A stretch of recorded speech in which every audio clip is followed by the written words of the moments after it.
Uhul! Nós vimos na última aula que com a Primeira Guerra Mundial dentro do governo Venceslau Braz, a indústria brasileira está crescendo cada vez mais. E com a indústria crescendo, nós temos o aumento do número de operários. E esses operários trabalham em condições péssimas, né? A gente vai ver aí quais são essas condições, né? Por isso que a gente vai ter um movimento operário que vai eclodir aí em 1917, tá? A gente vai ter o crescimento da indústria com a Primeira Guerra Mundial, como eu falei para vocês, os europeus estão comprando produtos americanos, né? E a elite cafeeira, né? Principalmente a burguesia do Oeste Paulista, uma burguesia mais para frentex, né, uma burguesia aí com muito dinheiro, vai pegar esse dinheiro e vai investir em coisas que talvez tragam mais dinheiro, naquele conceito de acumulação produtiva do capital. Então eles vão pegar esse dinheiro do café, desse lucro do café, e vão investir nas indústrias, tá?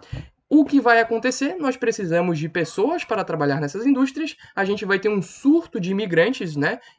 A maioria dos operários eram imigrantes, tá? Imigrantes por quê? Porque lá na Europa já tinha acontecido a Revolução Industrial, as pessoas já sabiam, né, mais ou menos como operar as máquinas, né, como trabalhar nessas fábricas, e tinha um pouco de racismo e preconceito com relação ao trabalho negro também. Então a gente vai ter aí nessa branquização da população, essa vinda exacerbada de operários imigrantes para o Brasil, né? E estima-se que foram mais ou menos 3,8 milhões de imigrantes que vieram entre 1887 e 1930 para o Brasil, tá?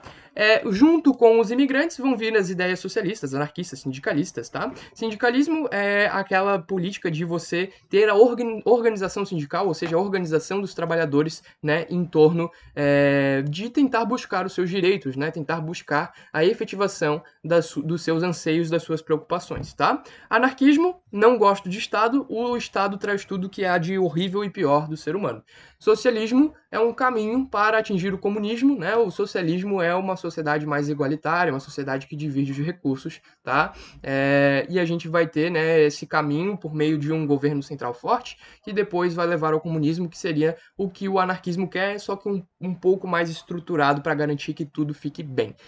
E resumindo, uma teoria social um pouco menos complexa, né? Nossa, bem resumido mesmo. Mas só para vocês terem uma ideia, né? Caso você não saiba nada disso, né?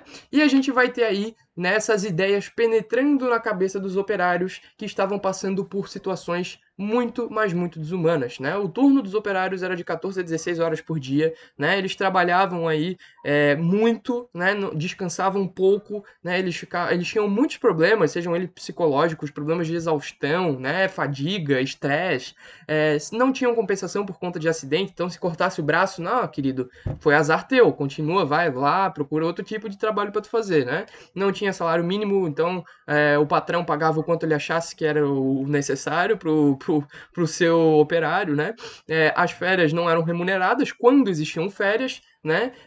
Trabalhava sábado, né? Não, enfim, horrível, né? Podia ser demitido a hora que quisesse, não tinha nenhum tipo de garantia, ou seja, péssimas condições de trabalho, né? E a gente vai ter, né, com toda essa situação horrível para esses trabalhadores, em 1917, eclode, né, o que seria a grande greve, né, de São Paulo, né? Vai começar aí em uma fábrica, né, têxtil, e vai se espalhar por todo São Paulo, por várias fábricas, e depois se espalha por todo o Brasil esse movimento operário, tá?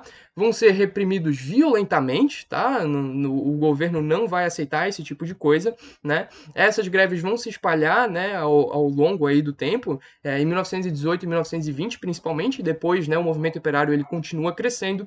E também um fato interessante é que em 1922 a gente tem a organização desses proletários, né, a organização dessa galera que tá aí tá muito puta, né, com a situação de serviço deles, não tem nenhuma garantia social, não tem nenhum tipo de benefício, né, eles querem conquistar seus direitos, e aí eles vão fundar o PCB em 1922, o Partido Comunista Brasileiro, né, tentando buscar esses direitos, né, seja ele da maneira que eles conseguissem, né, mas vai acabar que o governo brasileiro vai colocar o PCB na ilegalidade e ele vai funcionar clandestinamente aqui no Brasil, tá?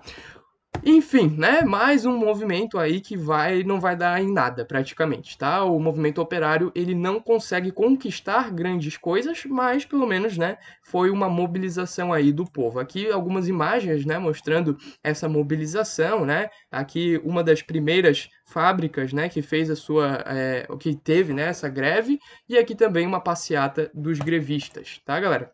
E aí a gente chega à situação política do Brasil. A gente vai ter, né, depois do Venceslau Braz, a eleição de Rodrigues Alves. De novo Rodrigues Alves do PRP, né, Partido Republicano Paulista. Ele vai ser escolhido novamente, só que ele vai morrer antes de assumir, né? E aí quem vai assumir vai ser o seu vice, né, o querido ou não, né, o Delfim Moreira, esse bonitão aí que vocês estão vendo, do PRM, do Partido Republicano Mineiro, tá?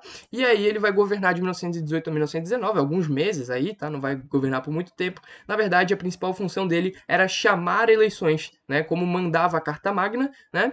E aí, né, o governo dele vai ser basicamente isso, né? Quem que vai ser os nossos candidatos para as próximas eleições? Principalmente dois. Rui Barbosa vai se candidatar pela terceira vez, né? O nosso águia diária, ele é incansável, ele quer o cargo de presidente. E também o Epitácio Pessoa, né? O Epitácio Pessoa cada vez aí cada vez tô doido. O Epitácio Pessoa, né, que estava também tentando, né, uma carreira diplomática, assim como o Rui Barbosa. O Epitácio Pessoa, neste momento, estava em Paris, na Conferência de Paz, né, de Versalhes, né, depois da Primeira Guerra Mundial. O Epitácio Pessoa, ele era apoiado pelos cafeicultores de Minas Gerais e São Paulo, mais uma vez, né? A Minas Gerais e São Paulo estavam de bem nessa época, tá? E aí a política do café com leite vai vencer mais uma vez. E o Rui Barbosa vai sair triste dessa, né? Vai perder mais uma eleição. Rui Barbosa não tinha muito apoio mais, tá? E já estava ficando sem dinheiro para bancar essas campanhas dele. E no fim das contas, a gente vai ter como presidente do Brasil, em 1919, então, Epitácio Pessoa, né? Esse carinha que vocês estão vendo aí. O Epitácio Pessoa vai governar de 1919 a 1922 e vão ter algumas coisas interessantíssimas no governo dele, tá?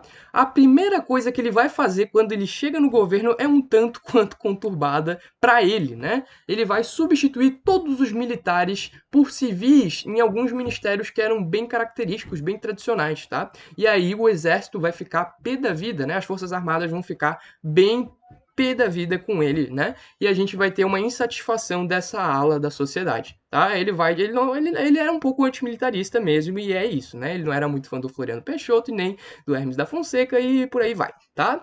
Ele vai criar a Inspetoria Federal de Obras contra as secas no Nordeste, né? Tentando resolver alguns problemas lá, mas ele não vai investir muito dinheiro nisso, então não vai dar muito certo, tá? Além disso, nós vamos ter um fato muito interessante no governo dele. Em 1920, a gente vai ter Berta Lutz fundando a Liga pela Emancipação Intelectual da Mulher. A mulher, gente, nessa época, ela já estava indo para fábricas, ela já estava trabalhando como operária, ela já estava conseguindo ter uma certa independência ainda bem pouco, né? O machismo ele corre solto na sociedade nessa época no Brasil, tá? Mas a mulher está conquistando espaços na sociedade e a Berta Luz vai fundar essa liga visando aí alguns direitos das mulheres, tá? Como por exemplo a liberdade do voto que até então a mulher não tinha, mas isso vai demorar um pouco mais para acontecer e só vai vir aí no governo do Vargas, tá? A gente vai ter aí, né, no governo do Epitácio Pessoa cada vez mais uma submissão aos Estados Unidos, agora falando um pouquinho de economia, né?